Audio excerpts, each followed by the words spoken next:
ng bayan, maasahan anumang panahon.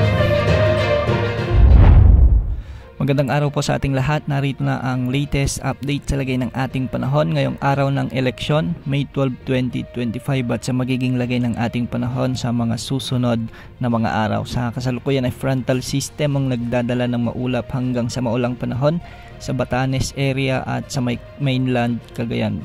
Ang mga lugar na ito ay makakaranas ng minsan ay malalakas na pag-ulan, kaya posible ang banta ng mga biglang pagbaha o pagguho ng lupa. Samantalang sa nalalabing bahagi naman ng ating bansa ay easterlies ang dominanting weather system na magdadala ngayong araw ng mainit o malinsangang panahon. Ngunit pagsapit ng hapon ay posible na ang mga malalakas na pag-ulan dulot ng mga thunderstorms na paiiralin nito. Posible ang malalakas na pag-ulan mamayang hapon sa bahagi ng Cordillera Administrative Region, ang malaking bahagi ng Cagayan Valley, ang ilang bahagi ng Ilocos Region, ilang bahagi ng Central Luzon.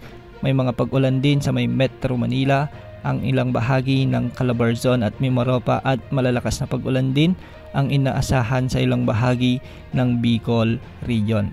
Samantalang sa Visayas, dahil sa epekto pa rin ng easterlies at ang paiiralin nitong thunderstorms ay posible ang malalakas na pag-ulan mamayang hapon at gabi sa may Western Visayas at Negros Island Region. Samantalang sa Central Visayas at Eastern Visayas ay magiging bahagyang maulap hanggang sa maulap naman ang mga papawirin na may mga kalat-kalat na pag-ulan at thunderstorm. Sa Mindanao, may mga inaasang pag-ulan din pagsapit ng hapon at gabi sa may Zamboanga Peninsula, Soxargen, Bangsamoro Region at Northern Mindanao. Sa nalalabing bahagi ng Mindanao ay magiging bahagyang maulap hanggang sa maulap naman ang mga papawirin na may mga kalat-kalat na pag-ulan at thunderstorms. Sa mga susunod na araw ay wala pa rin tayong namomonitor na LPA o potential na bagyo na posibleng makaapekto sa ating kapuluan sa susunod na 3 hanggang 5 araw.